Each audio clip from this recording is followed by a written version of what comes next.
Muito bom dia e a graça do Senhor seja com todos nós. Verdade, nós estamos muito gratos, pastor, pela sua presença. Depois da última interação que falamos sobre o lançamento do livro do pastor, Certo? antes do sim, queríamos saber como é que foi. Aconteceu, houve um adiamento, e se aconteceu, como é que foi? Graças a Deus aconteceu, Hum, não houve adiamento.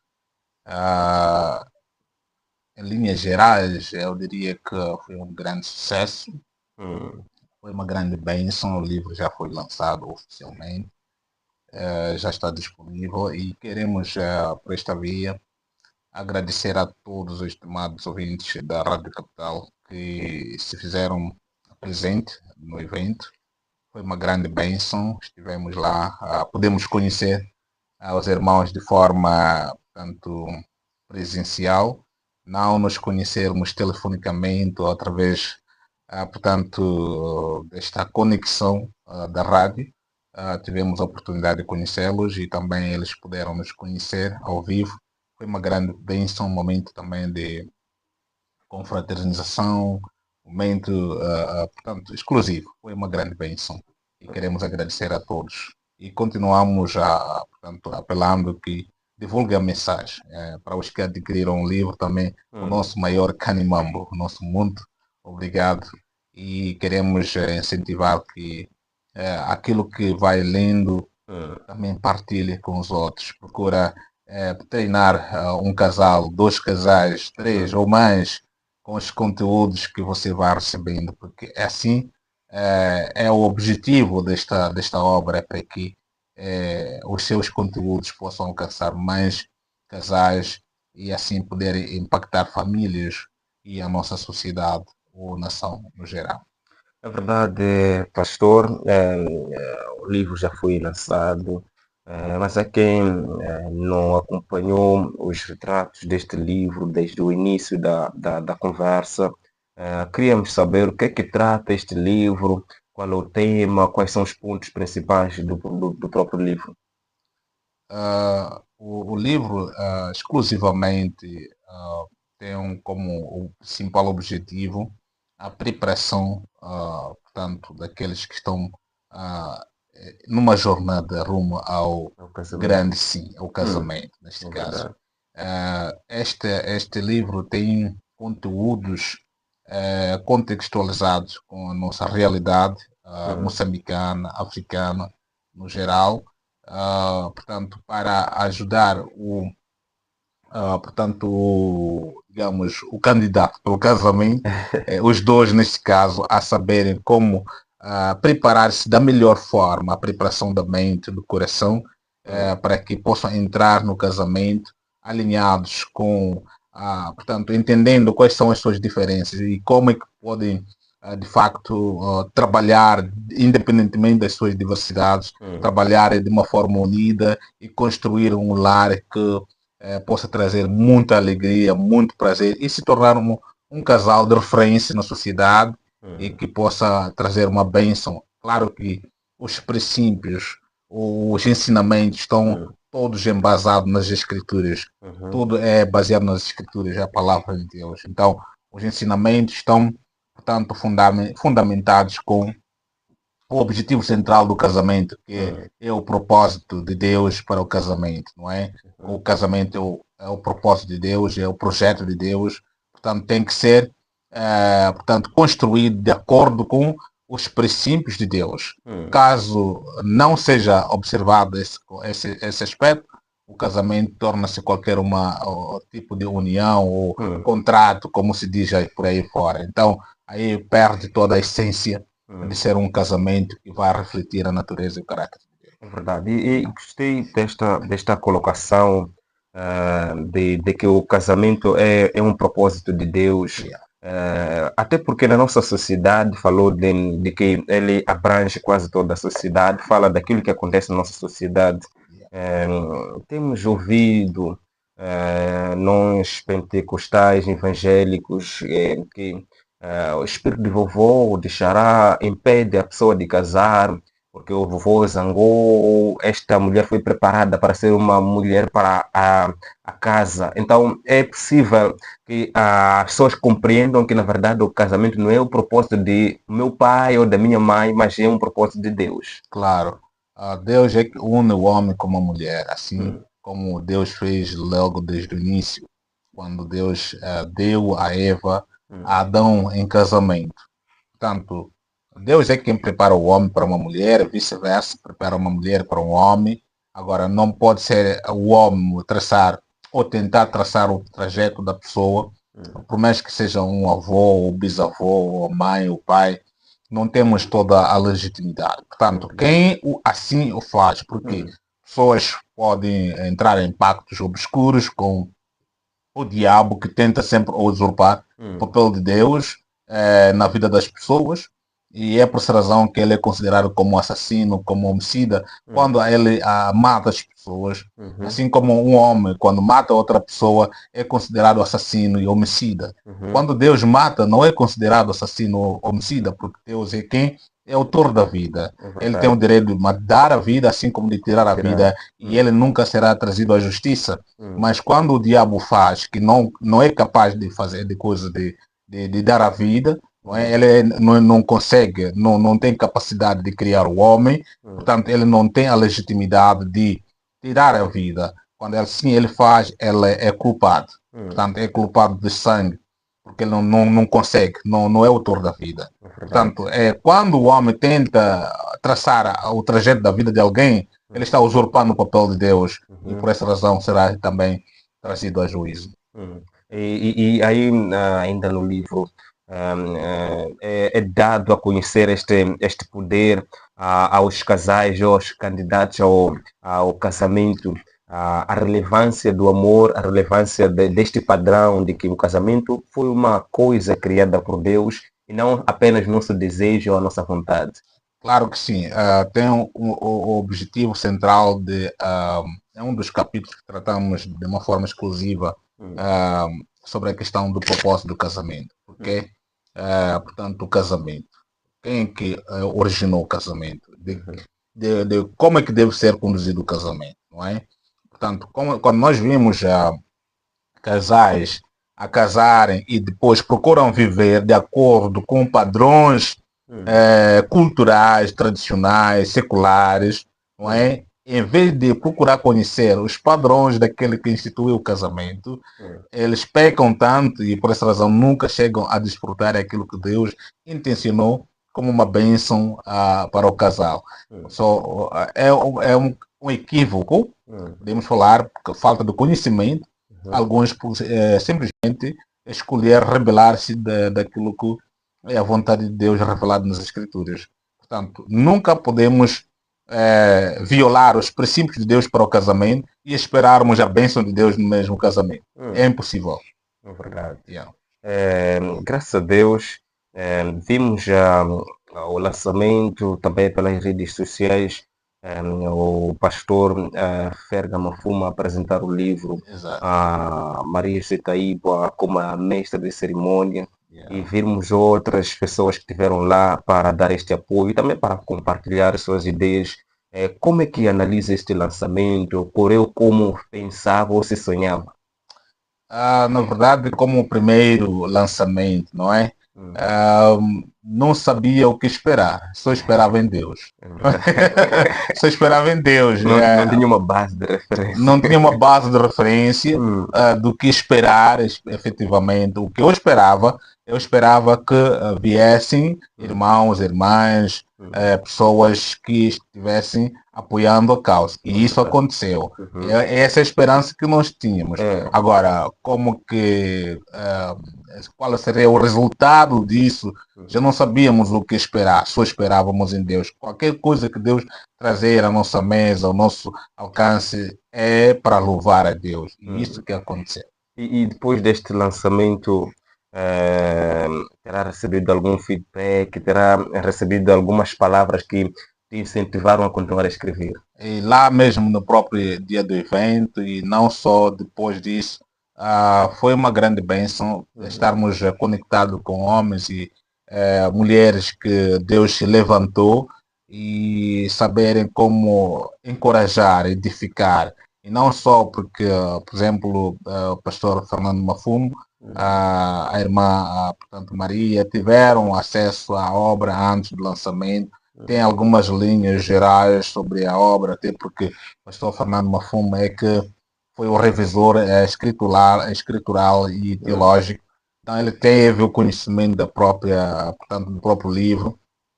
Então ele falou sobre que aquilo que de facto foi impactante. E ainda ele continua recomendando o livro para várias pessoas. Isso significa que ele encontrou algo de valor e ele quer contribuir. Então, não só ele, mas vários outros. Então, isso significa que a obra veio para agregar valor. E é reconhecido que tem sim um valor que vai agregar. Para aqueles que não tiveram a possibilidade de participar e ainda querem assistir o vídeo de lançamento, ainda temos o vídeo disponível. Não é? Se alguém entrar nas nossas redes sociais, em particular o Facebook e YouTube. YouTube já seria um pouco mais difícil porque tem muitos canais com o mesmo nome, Conselhos da Vida, mas temos também no nosso Facebook, onde com o meu próprio nome, Jerônimo Roberto Marrango, pode encontrar o link em algumas postagens que nós publicamos, pequenos videoclipes, mas naquelas publicações existe um link que te leva direto para assistir o vídeo completo no nosso canal do YouTube. Então aí podes perceber na íntegra, de uma forma assim resumida, não verdadeiramente conhecer todo o livro, mas pelo menos ter a ideia central daquilo que o livro pode trazer na vida dos casais. Então, pode assim o fazer e se calhar, se não tem possibilidade, pode nos contactar também através do nosso contato, nós podemos mandar o link para poder assistir. É verdade. E o mais importante, pastor, acredito que é ter esta obra. Como é que as pessoas que não participaram, não conseguiram, nem o vídeo conseguiram ver, podem ainda adquirir os livros? Será que ainda está disponível? Como é que as pessoas podem adquirir este livro? Esta obra deve estar disponível por todas as gerações. A partir deste momento que o livro foi lançado, e é a nossa obrigação de garantir que o livro seja disponível para todas as gerações e também a nível nacional e possivelmente na diáspora. Não é? Porque trata de assuntos pertinentes que enquanto portanto, ainda estamos nesta vida, enquanto houver ainda relacionamentos conjugais, este livro sempre estará atualizado. Não é? Os conteúdos não perderão valor, porque os mesmos desafios que os nossos antepassados encararam na vida conjugal são os mesmos desafios que nós encaramos agora, e a mesma solução é a mesma que nós temos agora, que Deus nos deu. É verdade. E será a mesma para as futuras gerações. Para as futuras gerações. Falando de dificuldades, conheci um pastor que disse que eu e a minha esposa vemos 11 anos a discutir. E eu perguntei, discutiam por quê? É um pastor, ele disse que discutíamos por causa de Colgate.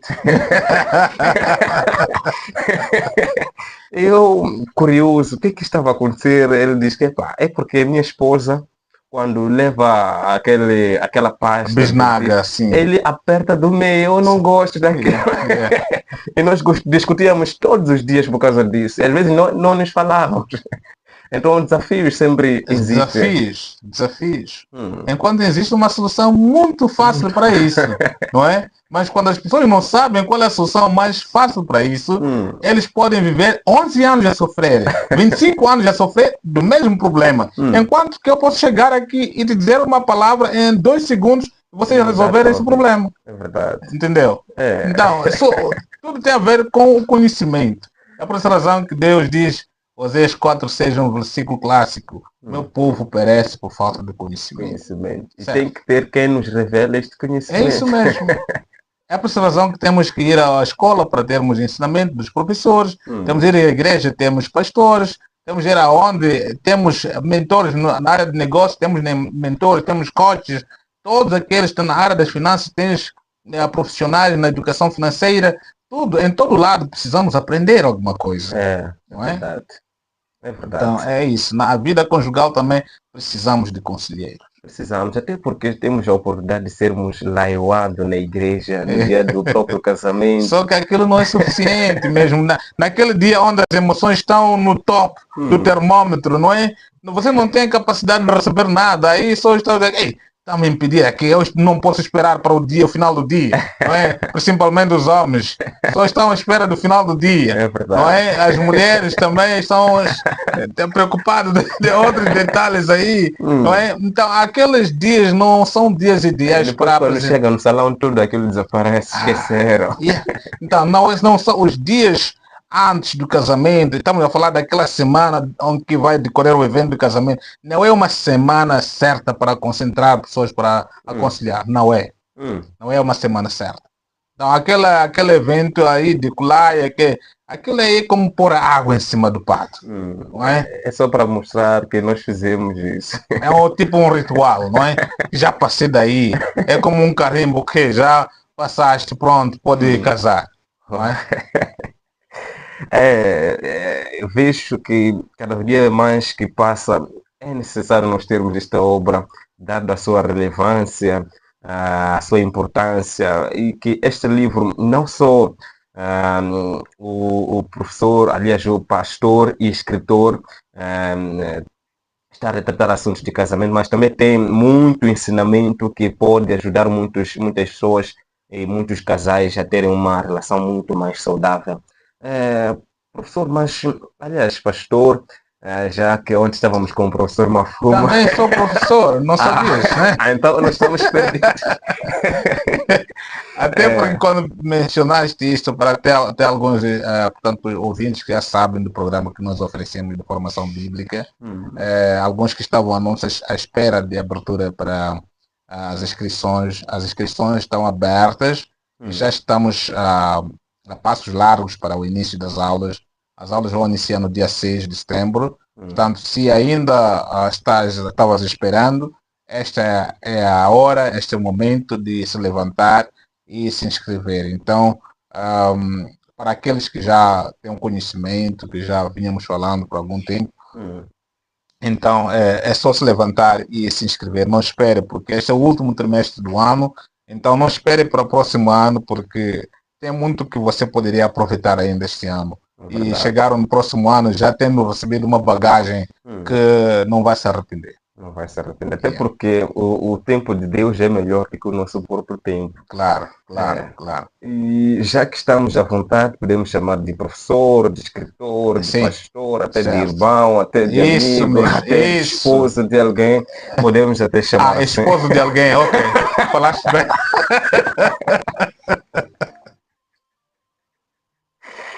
Agora temos o nosso programa a decorrer, queremos começar a nossa conversa, o nosso contato, então para você que quer o livro, não é? Você que quer o livro, não sabe como ter este livro, o professor vai deixar aqui ficar o contato para qual pode ligar, pode encontrar este livro e onde encontrar este livro, porque este livro nós falamos muito aqui na Rádio Capital e é bom, né? É bom que o nosso amigo ouvinte tenha este manual e também inspira outros casais. Você que é professor, você que é pastor, você que é um conselheiro aí na igreja, aconselha muitos casais, é muito bom ter um manual que possa te guiar. Qual é o contato, professor, para que os nossos irmãos lá em casa possam ligar e encomendar este livro? Muito bem.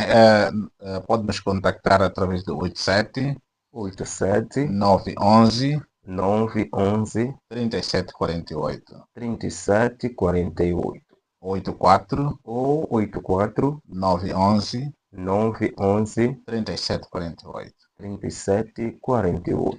Isso. Então aí está o contato para o livro Antes do Sim. O que vem antes, afinal? Alguma coisa tem que acontecer, não é? Até porque tudo não surgiu por acaso, alguma coisa criou algo, né?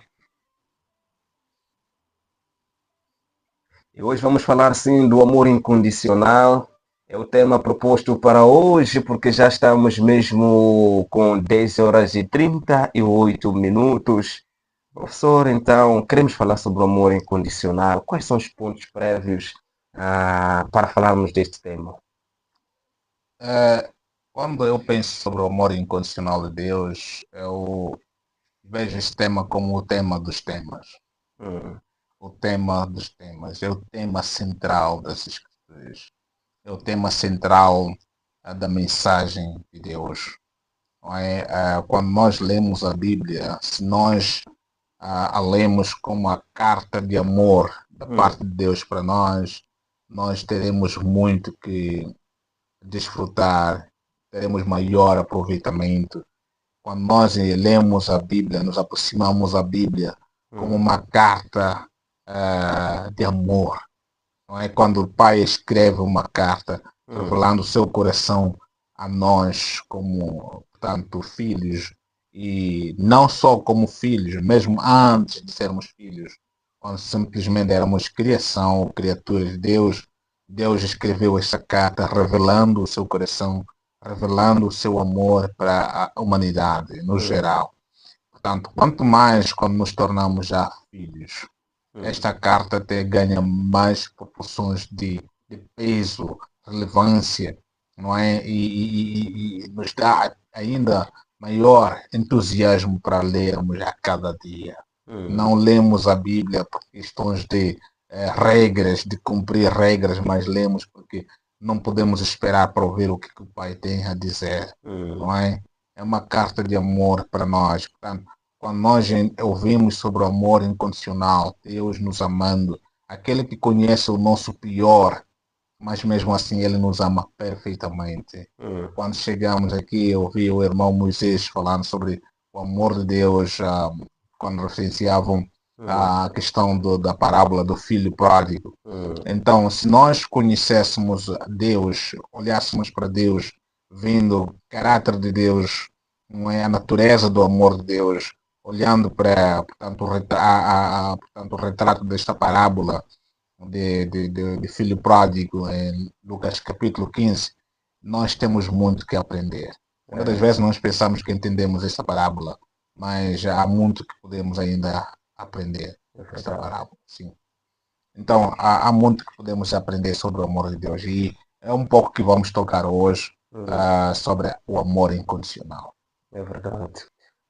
Já estão tantos aberta esta sessão desta conversa sobre o amor incondicional de Deus. Mesmo vamos procurar saber o que é amor incondicional. Bom,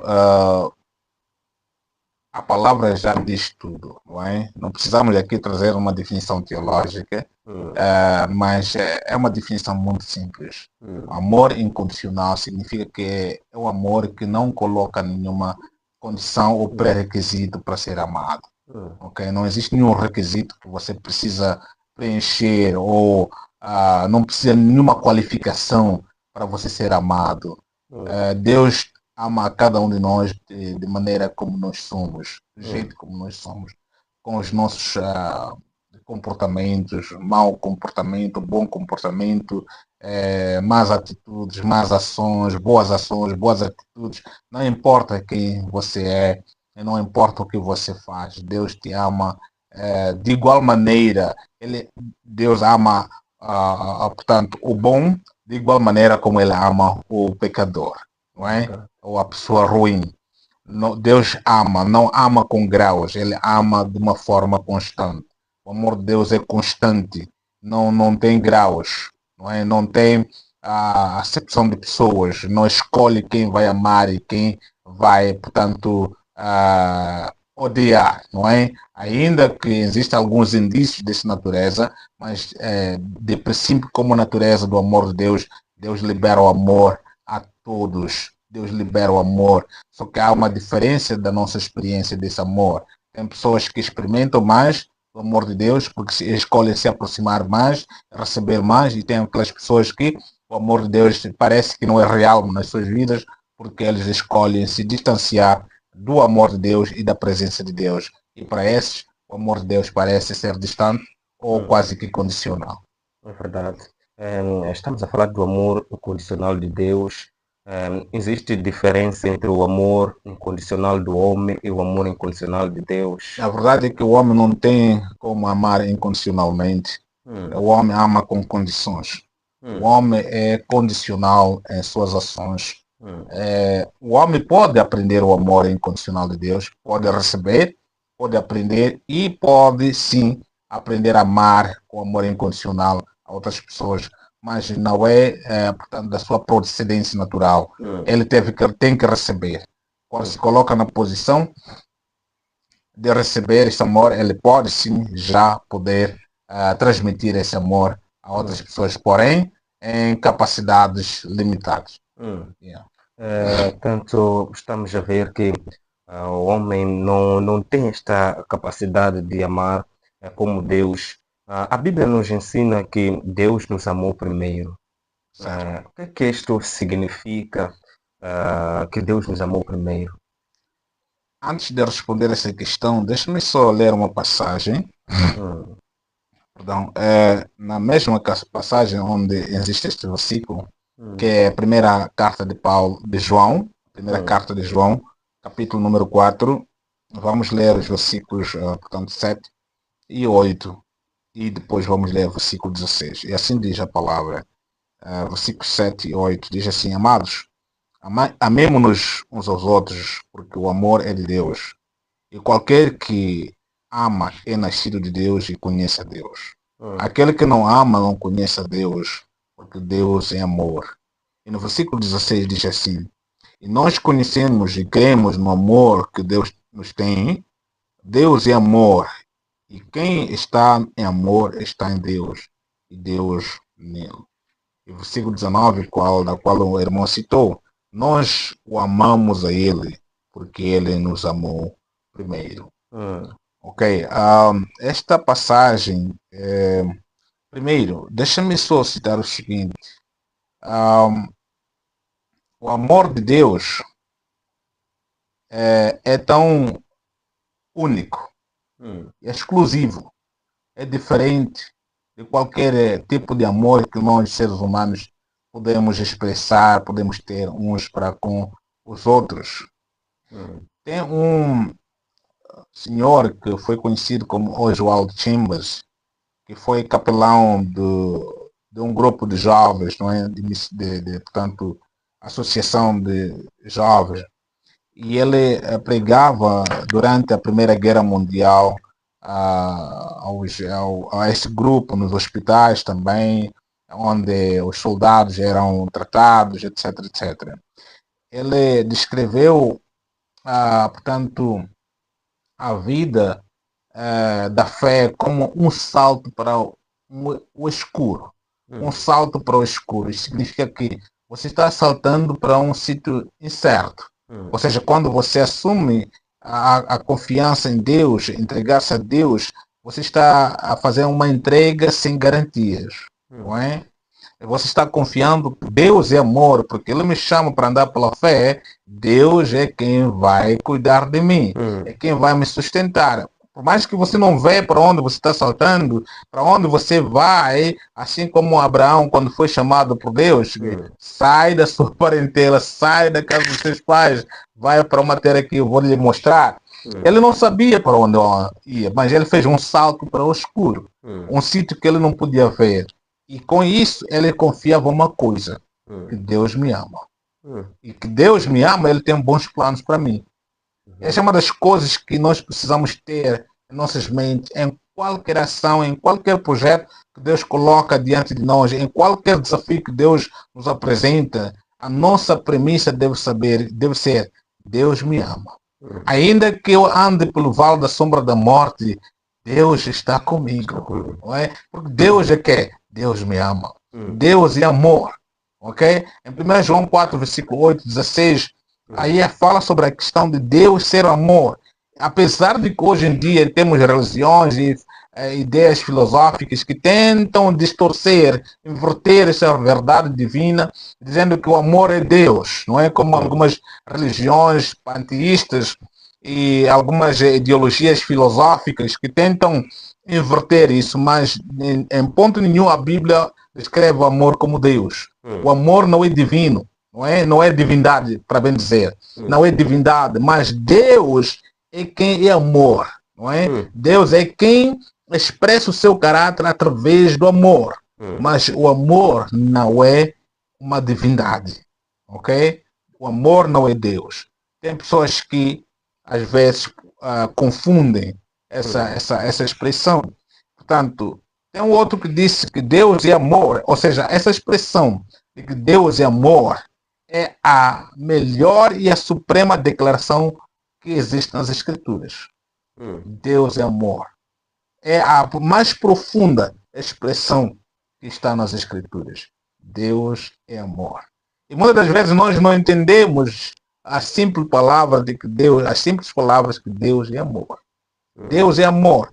E só para dizer que quando falamos sobre Deus sendo amor, o amor de Deus é a fonte de onde fluem todos os atributos de Deus. Estamos a falar da graça de Deus.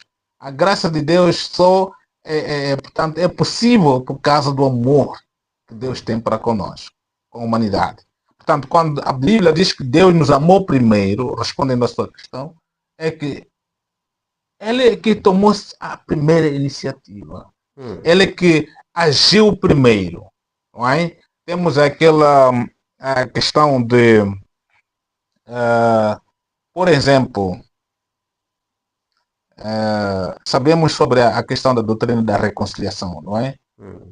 Em 2 Coríntios capítulo 5, versículos 18, 19 e 20, que Deus esteve no mundo reconciliando o mundo para consigo por meio de Cristo, não é? E não imputando para o mundo os seus pecados. Ok? Aí vimos que Deus é quem foi ofendido. Quem ofendeu a Deus é o homem. O homem fugiu da presença de Deus, como nós sabemos, apesar de que o homem fugir da presença de Deus, quem veio à busca do homem? Foi o homem que foi atrás de Deus? Não. Adão só estava preocupado com a sua nudez, com a sua vergonha e seu medo das consequências da rebelião. E Deus é quem veio atrás do homem. Não é? Deus ama primeiro. Ele é que dá, portanto, a iniciativa de ir atrás, a busca. É por essa razão, quando Jesus esteve aqui na terra, ele também declarou o seguinte, ele disse que eu não vim para ser servido, mas vim para dar a minha vida como resgate de muitos. Em Mateus 20, versículo 28. Em Lucas 19, versículo 10, ele disse que eu vim para buscar e salvar aquilo que estava perdido. E nós que estávamos perdidos. Ele veio para nos buscar e nos encontrar em nossos esconderijos do pecado, onde nós disputávamos o prazer do pecado que eventualmente nos destruiria. Ok? Então Deus veio para nos buscar, Ele veio para nos resgatar. Assim como a questão da reconciliação, o homem ofendeu a Deus e Deus ficou ofendido pelos pecados do homem, mas Deus não ficou de braços cruzados, errado, zangado, só portanto, projetando ideias de destruir o homem. Não. Ele disse que, ok, eu vou trazer a paz. Eu mesmo, que sou ofendido, vou trazer a paz. Mas em condições naturais e culturais que nós sabemos, se você me ofende, tem que ser você primeiro a tomar passo para vir se humilhar e trazer aquele elemento de pacificação, não é? Na minha cultura, quando alguém ofende o outro e vai procurar reconciliar, tinha que carregar consigo uma garrafa de tontonto, não é? E aí chega lá, pede desculpas. Quando as desculpas são aceitas, então vão começar a partilhar aquele tontonto como uma forma de reconciliação, ok? Mas nós não tivemos o garrafão de tontonto, não tivemos a iniciativa de ir a Deus que nós ofendemos, mas Deus é quem veio até nós e Ele trouxe o garrafão de tontonto, que é o Filho dele, Jesus Cristo. Uau. Entendeu isso? E aquela situação de que o seu avô está zangado, tens que fazer uma missa, oferecer a ele um cabrito, e para além dele sobrecarregar um homem para fazer esse sacrifício, Deus ele fez ele mesmo o sacrifício pelo homem. Exato. Essa é a demonstração do amor, que não somente disse que eu vos amo, mas ele agiu para demonstrar esse amor. É por essa razão que a forma mais sublime da demonstração desse amor foi quando Jesus entregou a sua própria vida na cruz de Calvário. Em João capítulo 15, versículo 13, Jesus declarou o seguinte: ninguém tem maior amor do que este, de dar a alguém a sua vida por seus amigos. Ele deu a sua vida por seus amigos, demonstrando o maior amor para com a humanidade. Não é?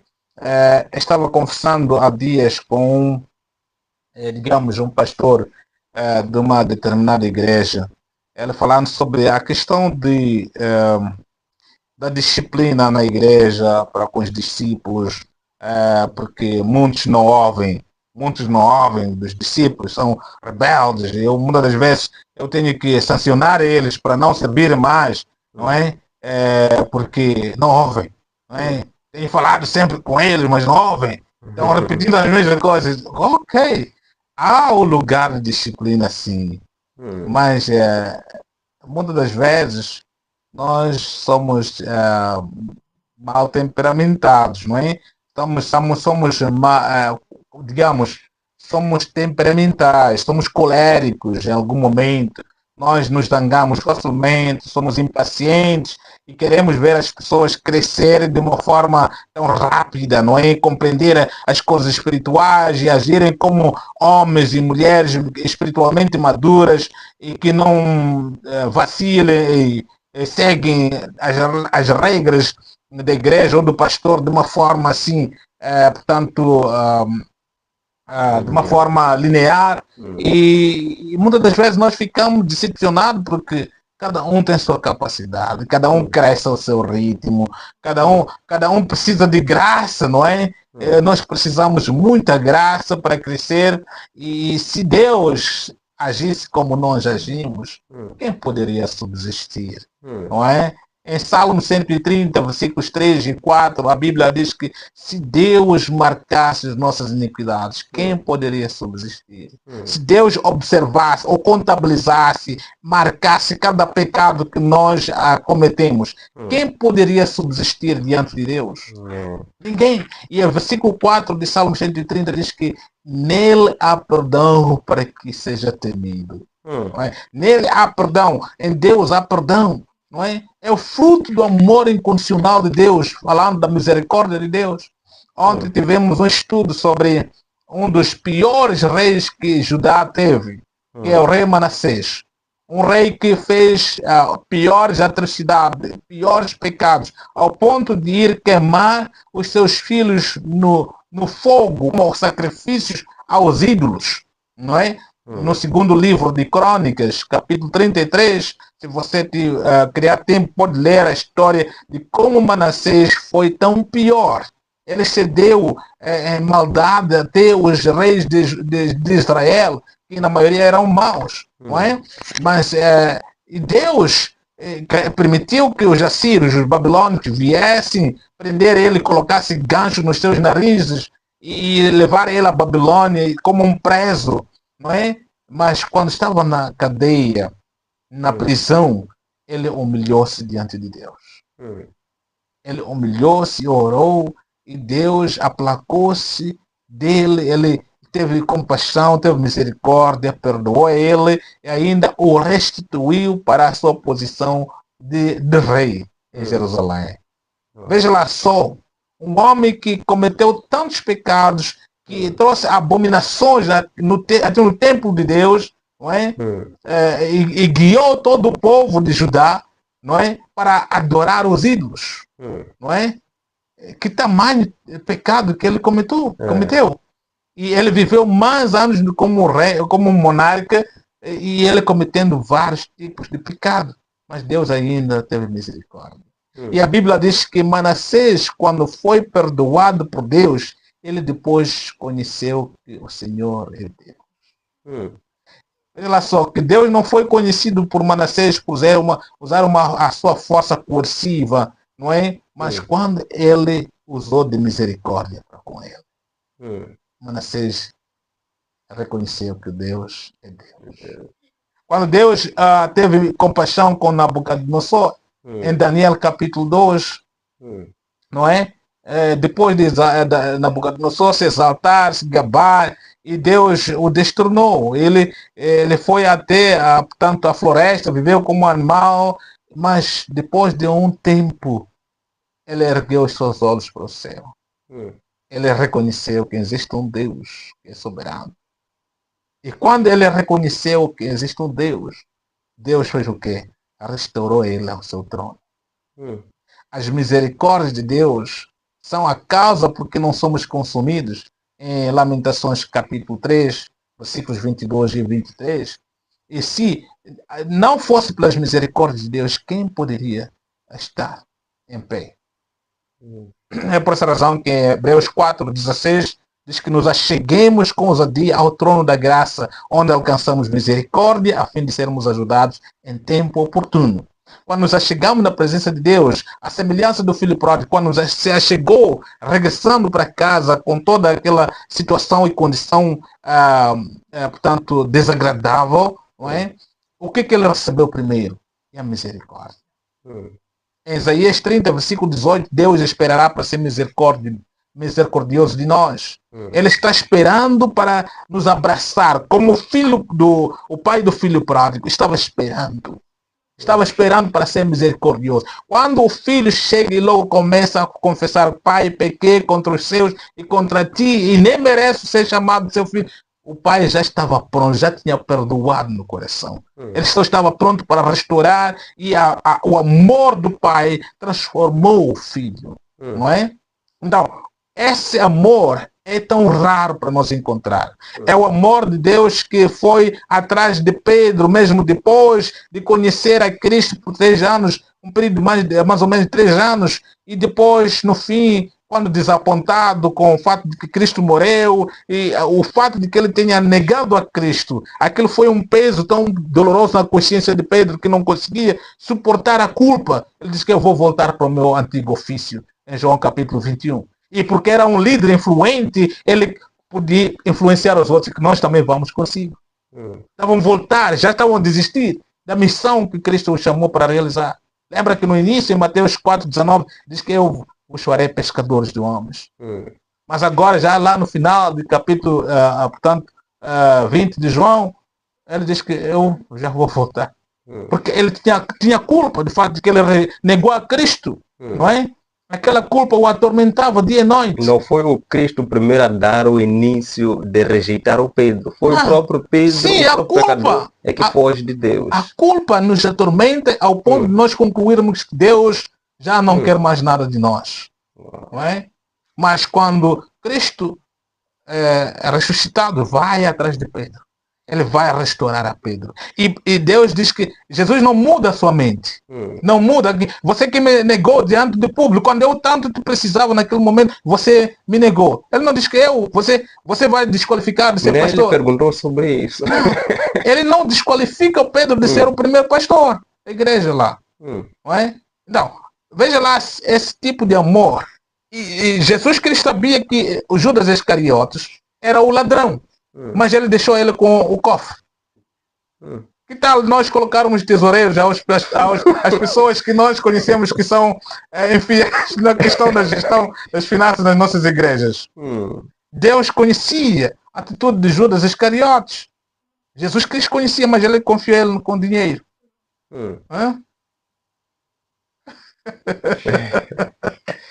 E olhando um pouco, professor, na história de Abel e Caim, nós vimos que esses 2 irmãos, depois o mais velho matou o mais novo e fugiu. E quando Deus pergunta sobre onde é que está seu irmão, Caim diz que eu não sou guarda dele, eu sou guardião, sim. Depois Deus declara a maldição sobre ele. E depois Deus diz: maldito é aquele que vai matar Caim. O que isso significa, professor? A questão é que a vingança não pode ser para o homem. Não pode ser para o homem.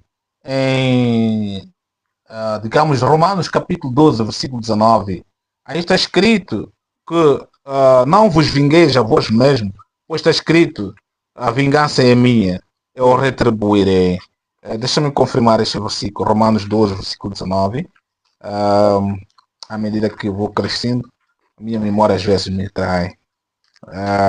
Eu disse Romanos capítulo 12, versículo 19, não é isso? E diga lá, veja lá só. Diz assim, não vos vingueis a vós mesmos, amados, mas dai lugar à ira, porque está escrito, minha é a vingança, eu recompensarei, diz o Senhor. Portanto, Deus não queria que os homens, como os irmãos, porque aí, na verdade, o único público que existia eram os filhos de Adão e a Eva, não é?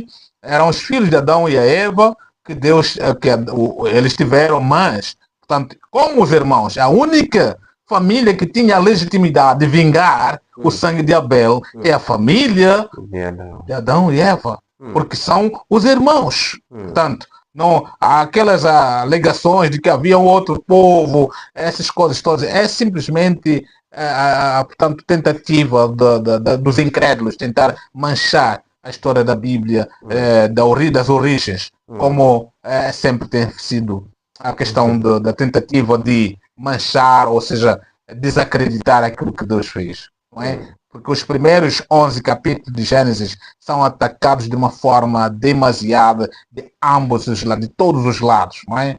Então, de facto os filhos de Abraão, porque a Bíblia diz que ele teve mais filhos e mais filhas. Então, eles que tinham a legitimidade de vingar contra o sangue dos seus irmãos.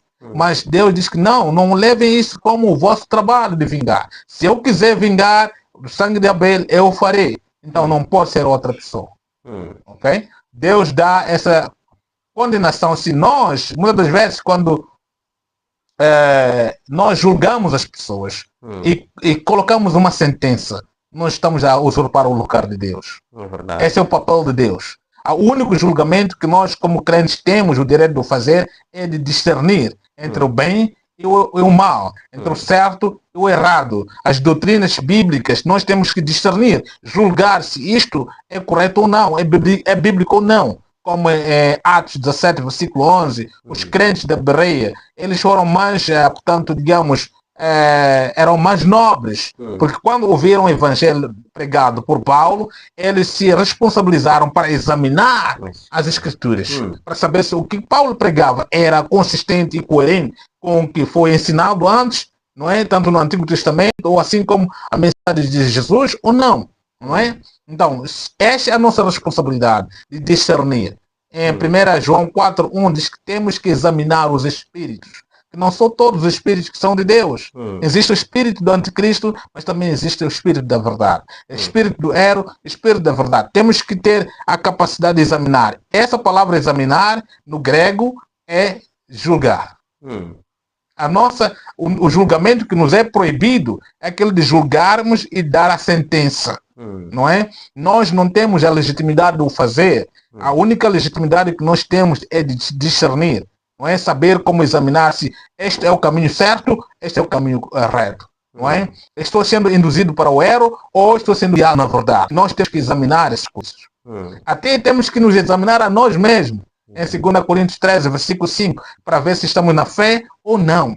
Não é? Então este é o nosso papel. Uau.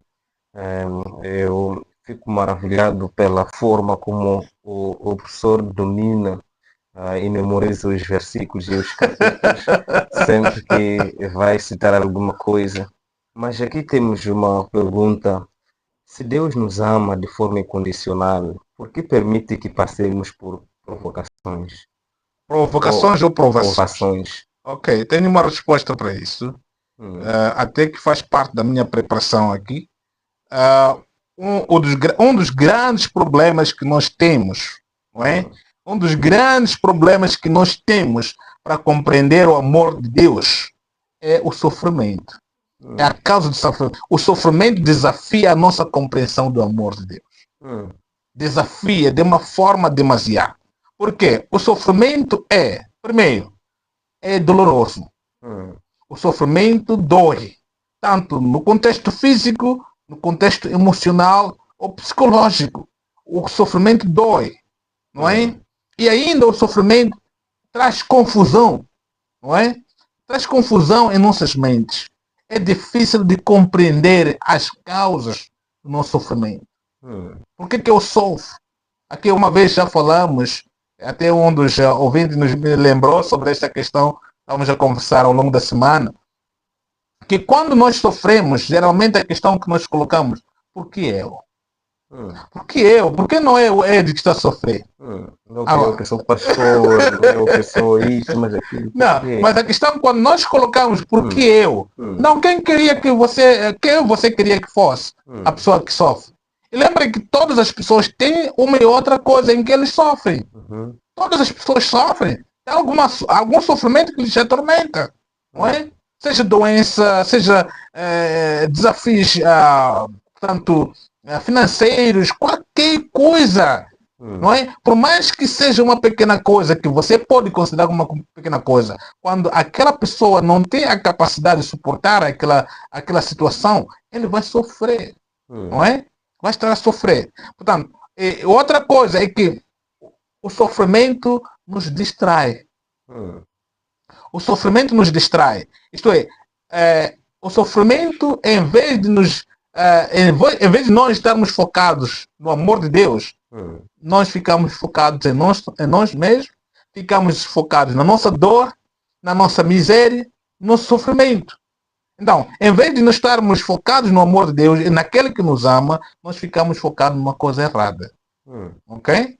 E outra coisa é que o sofrimento nos expõe. O sofrimento expõe e revela a nossa fragilidade humana. Somos humanos, somos fracos, somos frágeis. Muitas das vezes não aceitamos essa realidade. Nós queremos sentir-nos fortes, capazes de fazer tudo. Mas a verdade é que nós temos a fraqueza, somos fracos. E outra coisa que nós temos que entender sobre o sofrimento é que é inevitável. Não é? O sofrimento é inevitável. Todos passarão por ele. Todas as pessoas sofrem. Seja no momento atual, ou no passado, ou ainda que vão enfrentar no futuro. Todas as pessoas vão enfrentar o sofrimento, de uma ou de outra forma. Portanto, e também outra coisa é que o sofrimento é diverso, ou seja, é diversificado. Se manifesta em diversas maneiras, em diversas formas. Alguns sofrem por causa de perda do ente querido, alguns sofrem por causa de perda de emprego, alguns por causa de perda de negócio, investimentos, ou perda a saúde, portanto, perda de relacionamentos, não é? Não é perda do amor, como coisa do gênero. Por essa razão temos alguns curandeiros que querem te ajudar a restaurar o seu amor, não é? Então, pessoas sofrem de diversas formas. Portanto, o sofrimento sempre vai desafiar o nosso entendimento ou a compreensão no amor de Deus. Mas uma coisa que nós temos que entender é que o sofrimento está estreitamente ligado com o amor de Deus. Ok? Se nós sofremos, nós podemos entender que Deus, por causa de entender o nosso sofrimento, Ele veio com um plano para nos resgatar. A salvação é uma resposta positiva de Deus em relação ao nosso sofrimento. Ok? Então, quando Deus manifesta a salvação, em Tito 2, versículo 11, porque a salvação foi manifestada, trazendo, ou seja, a graça foi manifestada, trazendo a salvação a todo homem. Não é? E a mesma graça continua nos treinando, não é? Para renunciar à impiedade e vivermos de uma forma piedosa. Isto em Tito 2, versículos 11 e 12. Portanto, Deus, quando traz a salvação, nos dá graça para a salvação, é porque Ele está exatamente vendo o nosso sofrimento. A semelhança dos filhos de Israel, quando choravam no Egito por causa da opressão, não é? E os filhos de Israel choravam, e Deus levantou quem? Moisés, para ir socorrer o povo de Israel. Só que, muitas das vezes, esse processo não é de hoje para amanhã, não é? Às vezes leva tempo, porque ainda estamos neste mundo corrompido e, consequentemente, vivemos e convivemos com pessoas difíceis, corrompidas também, com carne, assim como nós temos a carne. E por essa razão o sofrimento tende a se multiplicar. Não é? Então, mas o que nós entendemos é que o sofrimento nunca pode definir o amor de Deus. O sofrimento não define o amor de Deus. Mas o amor de Deus nos dá a capacidade de como lidar com o sofrimento. Quando nós entendemos o amor de Deus nos dá a capacidade de podermos lidar com o sofrimento. Ok? É por essa razão que você pode aprender como lidar com o sofrimento, saber como gerir o sofrimento e passar a experimentar aquilo que nós dizemos sofrer bem. Nós estamos a ver um exemplo bíblico de alguém que passou por muitas provações, Yeah. que é, por exemplo, Jó, Certo. que perdeu tudo. Será que destas provações, de alguma forma, não envergonham o nosso cristianismo? Bom, uma coisa é, nós temos um padrão humano versus o padrão divino, não é? Como é que nós vimos o sofrimento e como que Deus vê o sofrimento? Ou seja, qual é a realidade divina do sofrimento? O Jó viu o sofrimento como um castigo de Deus, mas como é que Deus via o sofrimento de Jó? Como uma oportunidade para o Jó crescer, ok? Como uma oportunidade para promover a Jó, para levar a Jó para uma compreensão de Deus que jamais poderia ter se não passasse por aquela via dolorosa. Ok? Em 1 Pedro, desculpa, capítulo 1, eu disse o quê? 1 Pedro, a primeira carta de Pedro, capítulo 1, versículos 6, 7 e 8. Peço ler se puderes, por favor. 1 Pedro, capítulo 1, versículos 5, 6 e 7. Não, 6, 7 e 8. Desculpa. 1 Pedro, capítulo 1, versículo 6. Nisso exultais, embora no presente, por breve tempo, se necessário, sejais contristados por várias provações, para que o valor da vossa fé, uma vez confirmada, muito mais preciso do que o ouro perecível, mesmo apurado por fogo, redunde em louvor, glória e honra na revelação de Jesus Cristo, a quem, não havendo visto a mais no qual, não vendo agora, mas crendo, exaltais com alegria, induzível e cheia de glória. Maravilhoso, muito obrigado, amado. Quando nós falamos sobre a questão dos padrões humanos versus a realidade divina no sofrimento, aí fala que enquanto estamos aqui, quando for necessário, nós temos que passar por provações, temos que sofrer e ficamos contristados, ficamos zangados, sofremos, se necessário for, não é? Se necessário for, qual é essa necessidade? Para que a prova da vossa fé é muito mais preciosa do que o ouro que perece e é provada pelo fogo, se acha em louvor e honra e glória na revelação de Jesus Cristo. O sofrimento, geralmente, nas mãos de Deus para com o crente, é um processo de refinaria, como o ouro tem passado pelo mecanismo da refinação para que o ouro possa, para que você possa remover todas as escórias do ouro. Portanto, a nossa fé é mais preciosa do que o ouro. Portanto, a fé necessita de ser expurgada. A fé necessita de ser purificada. Não é? A fé do crente tem que ser, portanto, purificada para que melhore, para que cresça. E, portanto, o caminho das aflições, ou seja, da purificação desta fé, geralmente são as aflições. É a fornalha das aflições. E nós, muitas das vezes, sofremos só por causa da nossa identidade com Cristo. Não é? Apesar de que existem várias razões por que as pessoas sofrem, porque que o cristão também sofre. Mas às vezes o cristão sofre simplesmente por causa da sua identidade em Cristo. Não é? Mas às vezes nós sofremos, ou muitas das vezes sofremos por causa das nossas más decisões. E não só, mas também porque estamos neste mundo corrompido, estamos num corpo corrompido. Romanos capítulo 8, versículos 21, 22, 23, fala sobre isso. Toda a natureza geme, toda a natureza sofre, não é? Por causa da corrupção. Não é? Os nossos corpos também sofrem. É por essa razão que envelhecemos, sofremos, temos fome e sentimos dores, não é? E porque estamos no mundo corrompido. O pecado veio deformar o homem. Fomos deformados pelo pecado. E por essa razão nós sofremos. Não é? Não é? Mas há vezes que nós sofremos por más escolhas. Não é? Fazemos mais escolhas, mais decisões e com isso há sempre uma consequência. Nós somos livres para tomar qualquer decisão, mas não somos livres para decidir as consequências. É verdade. E nós vimos não só Jó, mas também vimos o José, que sofreu, Davi, o próprio Abraão, muitos outros servos de Deus. Professor, por que muitos cristãos ou muitas pessoas como é que muitas pessoas podem compreender este sofrimento e por que isso faz com que as pessoas duvidem da presença de Deus?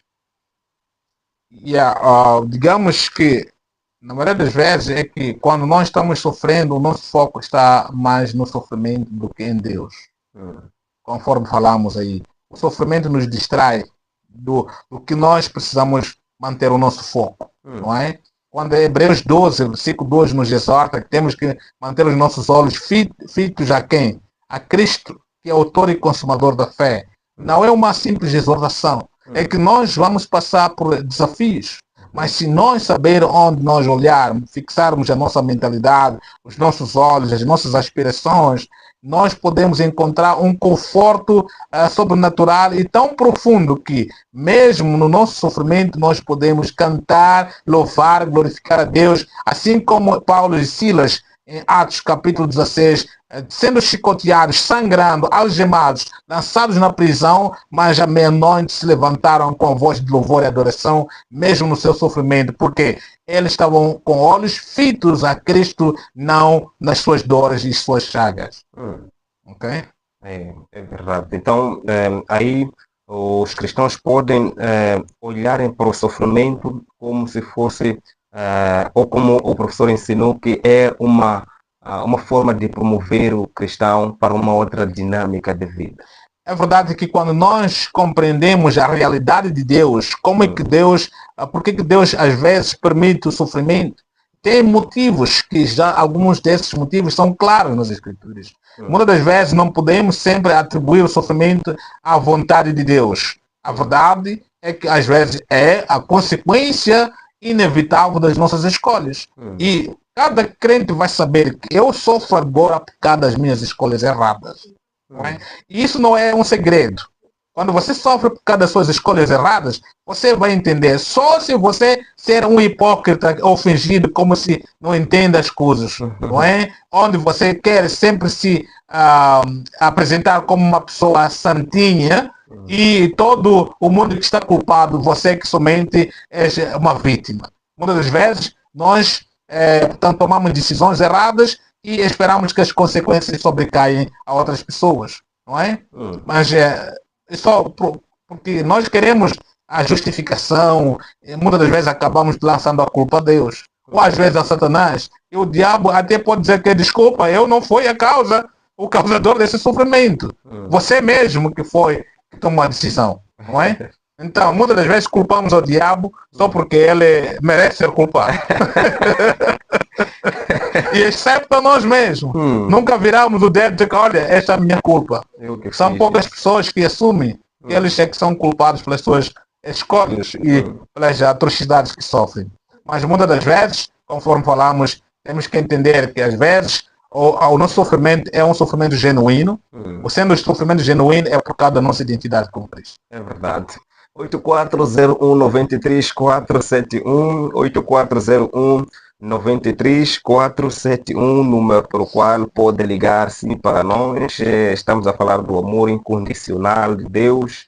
E também pode mandar a sua mensagem para 87097-97, 87097-97. Temos esta mensagem que diz: bom dia, sou Ana de Xamanculo.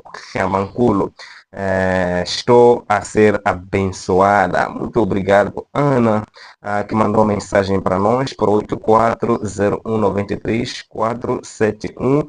E também temos ainda este contato para chamada. Estamos a falar do amor incondicional de Deus. E ainda temos esta pergunta: Portanto, muito interessante. Como é que a igreja, como é que o povo de Deus pode receber este amor incondicional? Ou o que mais precisa fazer diante desse amor incondicional de Deus? Ok? Ah, digamos que cada pessoa é responsável por aproximar-se a Deus. O salmista, um dos salmistas em Salmo 73, desculpa, versículo Uhum. 28. Hum, O salmista aí disse que quase que ia tropeçar quando ele encarava-se com aquela questão: por que é que o ímpio prospera e uhum. nós que somos justos Demos a pena. sofremos? Não Hum, é? Ele disse que quase ia vacilar até que ele entrou na casa do Senhor, no hum, santuário de Deus. Ele disse que logo já compreendi que Deus colocou os ímpios em lugares escorregadios. hum. Qualquer momento vão escorregar e vão Vão cair, e cair. quando caírem, a queda deles será tão demasiado, não é? Hum, Mas no versículo 28 ele conclui dizendo que, olha, bom é para mim me aproximar a Deus. hum, Bom é para mim me aproximar a Deus. Aproximar-se a Deus é a solução pela qual nós podemos receber o amor de Deus com mais abundância. E lembrar que quando nós nos aproximamos a Deus, estamos a falar de tomar uma decisão de estar em comunhão com Deus, hum. não é? Estar portanto, viver na palavra, não é? Receber a palavra de Deus no dia a dia, porque a palavra de Deus é a nossa verdadeira dieta, não é? Em Mateus 4:4 e Lucas 4:4, o homem não viverá de pão somente, mas de toda a palavra que procede da boca de Deus. Hum, Então, aí esse é o conselho que nós temos. E quando nós vivemos da palavra de Deus, nós estamos na meditação também, hum. comungamos com o Espírito Santo. Em Romanos 5:5, o que acontece? O Espírito Santo derrama o amor de Deus em nossos corações. É Não é? verdade. Quando nós somos enchidos com o amor de Deus, nós podemos viver livres, não é? Pessoas que vivemos descansados. Sabemos que Deus está no controle. Em qualquer caminho, em qualquer projeto que eu assumo, eu entrego tudo nas mãos de Deus. Como é Provérbios 3, versículo 6. Em tudo reconheça a Deus, e Ele endireitará as suas veredas. É Não é? verdade. Quando nós estamos neste ponto, nós estamos a nos colocar na posição de receber o amor de Deus. Hum, Recebemos o amor de Deus. E lembra mais uma vez que o amor de Deus nunca exige mudança, mas o hum. amor de Deus no coração produz a mudança. É verdade. 8401-93471, 8401-93471. E temos esta mensagem que diz: Paz e graça, amados, a que se deve não ter vontade de orar à madrugada, Fátima? Ok? Bom, é a questão da decisão.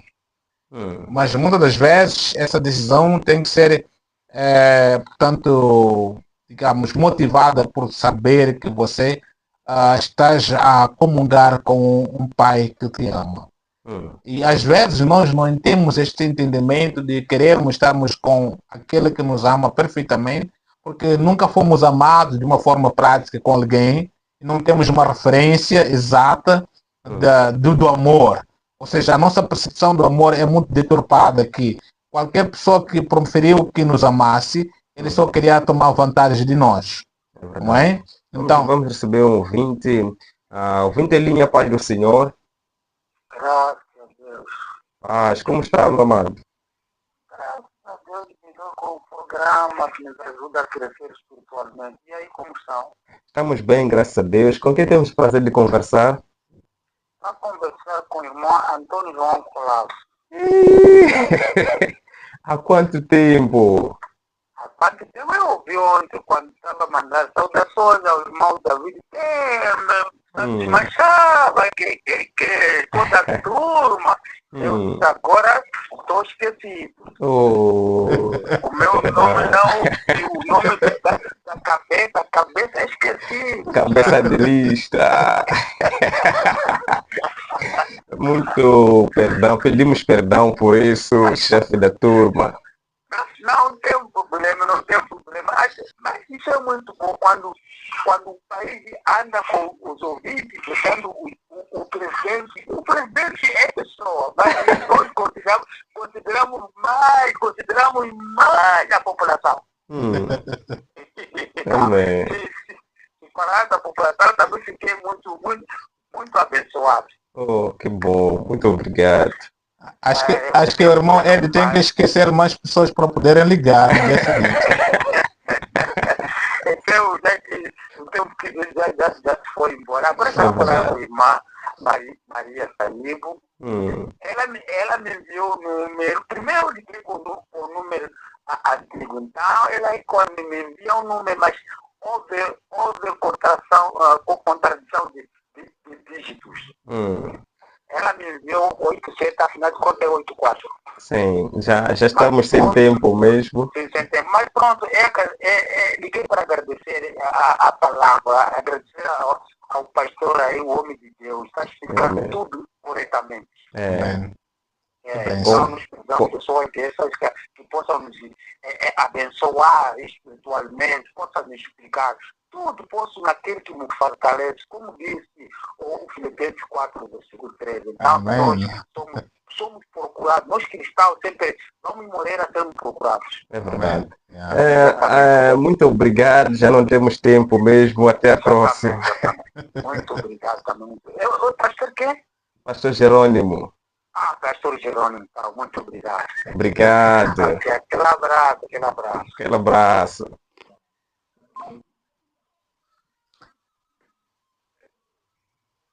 Enquanto ainda tínhamos mensagem.